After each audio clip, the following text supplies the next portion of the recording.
আসসালামু আলাইকুম সবাই, welcome back to my video. তো এই যে দেখছো, খুবই সুন্দর প্রিটি একটা হ্যান্ড এমব্রয়ডারি ক্লিপ। এটা কোনো অর্ডারের জিনিস ছিল না, এটা একটা পুচকু রুহি নামর। তো ওর জন্য আমি এটা ঈদের গিফট হিসাবে আমি ওকে দিয়েছি।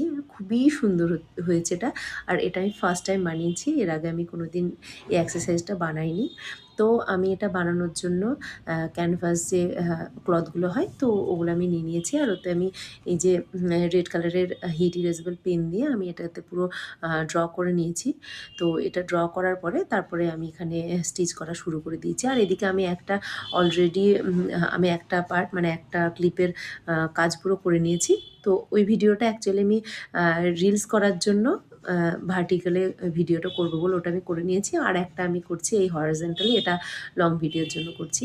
তো আমি এখানে 4টে ফুল নিয়ে মানে করছি।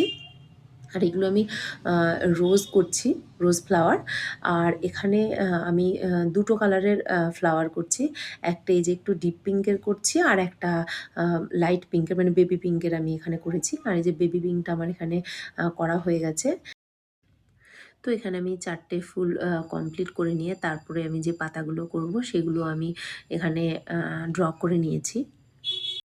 তারপর আমি একটা গ্রিন সুতো দিয়ে আমি সব পাতাগুলো ভরাট করে নিয়েছি। তো পাতাগুলো কমপ্লিট করার পরে দেন যে ফাঁকা জায়গাগুলো ছিল সেগুলো আমি এই 2 কালারের পিঙ্ক যেটা ইউজ করেছি সেটা দিয়ে আমি ছোট ছোট ফ্রেঞ্চ নট দিয়ে ডিজাইনটা করেছি। মানে ওই দেখে লাগছিল কি বড় ফুলের পাশে ছোট ছোট ফুল। তো এখানে আমার কাজটা করা কমপ্লিট হয়ে গেছে। আর দেখো আমার ব্যাকগ্রাউন্ডে যে ফুলের তোড়াটা আছে সেটার সাথে অনেকটা ম্যাচই করে গেছে কালারটা। তো যাই হোক, এখানে আমার মানে ক্লিপটা পুরো কমপ্লিট। আর তার চারিপাশে আমি 1/2 ইঞ্চ করে মার্ক করে নিয়েছি। তো তারপর এটা আমি আস্তে আস্তে কাঁচি দিয়ে আমি কেটে নিয়েছি। তো এখানে আমার দুটো পার্টই কাট করা হয়ে গেছে। তো তারপর এখানে আমি সূচ সুতো নিয়ে আমি একটু অল্প একটুখানি 1/2 ইঞ্চেরও হাফ 0.25 মতন জায়গায় রেখে তারপর এখানে আমি স্টিচ শুরু করেছি।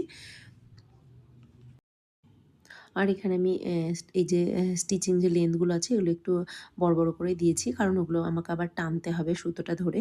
তো এরকম আমি সুন্দর করে প্লেস করে নিয়ে ক্লিপটাকে, তো তারপর এখানে আমি এই যে এইরকমভাবে খুবই সাবধানে একটু দেখে শুনে তারপর এখানে আমি ওই একই সুতো দিয়েই আমি এখানে সেলাইটা আমি মানে কভার করে দিচ্ছি পুরো। আর এখানে খুবই সাবধানে মানে দেখে শুনে একটু করতে হবে কি ওই ক্লিপের যে পার্টটা অ্যাকচুয়ালি চুলে আটকাবে, তো সেটা অবশ্যই বাইরে বার করে তারপরে আমি মানে স্টিচ করতে হবে। তো অনেক সময় মানে এর আগে আমি ফার্স্ট করছিলাম, তো আমি না ফ্লোয়ে ফ্লোয়ে পুরোটা করে দিয়েছিলাম, তারপর আবার স্টিচ খুলে দেন আবার আমি ওটাকে স্টিচ করে। তো ব্যাক সাইডের এই আনক্লিন যে ব্যাপারটা আছে ওটা তো কভার দিতে হবে। তো ওটা কভার দেওয়ার জন্য এখানে আমি ফেল শিটটাকে আমি নিয়েছি। তো এখানে ফেল শিটটা ক্লিপের যে মাপ সেই মাপটা এখানে আমি প্রথমে পেন দিয়ে দিয়ে নিয়েছি। তো তারপরে এটাকে আমি কাট করে নিয়েছি। তারপরে ক্লিপটার যে পোরশনটা থেকে ওই মানে বাইরের পার্টটা বেরিয়ে আছে, ওখানে আমি একটু ছোট্ট কাট করে নিয়ে একটু দেখে নিলাম যে হ্যাঁ, সব ঠিকঠাক আছে। আর যেগুলো ঠিক ছিল না সেগুলো আমি একটু এই কাঁচি দিয়ে সব সেট করে নিচ্ছিলাম, কি যাতে ফেলশিটটা বাইরে মানে উপর থেকে বোঝা না যায়, পুরো মাপে মাপে ঠিকঠাক হয়। তো সেরকমভাবে আমি করে নিয়েছিলাম। তো এখানে আমি তারপরে ফেব্রিক গ্লু দিয়ে আমি প্রথমে এটাকে সেট করে নিয়েছি। আর ফেব্রিক গ্লু দিয়ে পুরোটা আটকে থাকবে না অবশ্যই, তাকে আবার স্টিচ করতে হবে। তো প্রথমে আমি ফেব্রিক গ্লু দিয়ে আমি অ্যাটাচ করেছিলাম। দেন এটাকে আমি মানে সুতো দিয়ে খুবই ধীরে ধীরে আর ছোট ছোট মানে স্টিচ দিয়ে এটাকে পুরোটা স্টিচ করে নিয়েছি। তো একই রকমভাবে আমি দুটো ক্লিপের কাজ আমি কমপ্লিট করে দিয়েছি। তো এখানে আমার ক্লিপ দুটো করা কমপ্লিট।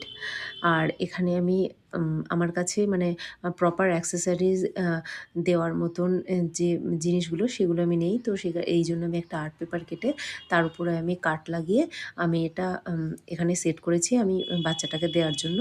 আর এই যে পেপারটা আমি অ্যাকচুয়ালি চেঞ্জ করে দিয়েছিলাম, কারণ এরকমভাবে আমি বারবার ভিডিও শ্যুট করছিলাম, একবার খুলছিলাম একবার লাগাচ্ছিলাম, তো কাগজটা কেমন একটা খারাপ হয়ে গেছিলো। তো সেই জন্য আমি এটাকে পরে চেঞ্জ করে দিয়েছিলাম। তো ক্লিপটা তোমাদের কেমন লেগেছে অবশ্যই সবাই কমেন্ট করে জানিও। আর কেউ যদি আমার কাছে এরকম বা ডিফারেন্ট ডিজাইনের হেয়ার অ্যাক্সেসরিজ বা আদার যে কোনো জিনিস অর্ডার করতে চাও, অবশ্যই আমার সাথে ইনস্টাগ্রাম বা ফেসবুকে যোগাযোগ করো। আর এই দেখো ব্যাক সাইডটা কত সুন্দর ক্লিন লাগছে, মানে যে সেলাইগুলো ছিল সুতোগুলো ওগুলো একদমই শো করছে না। আর এই যে পরে আমি আরেকটা আর্ট পেপারে সুন্দর করে এটাকে আমি সেট করে তারপরে আমি মানে বাচ্চাটাকে পাঠিয়েছি। তো পুরো ভিডিওটা দেখার জন্য থ্যাংক ইউ সো মাচ। ভালো থেকো সবাই। আর আমার চ্যানেলটা যদি সাবস্ক্রাইব করা না থাকে আর ফেসবুক আর ইনস্টাগ্রামের পেজও যদি ফলো না করা থাকে অবশ্যই করে দিও। টাটা, বাই।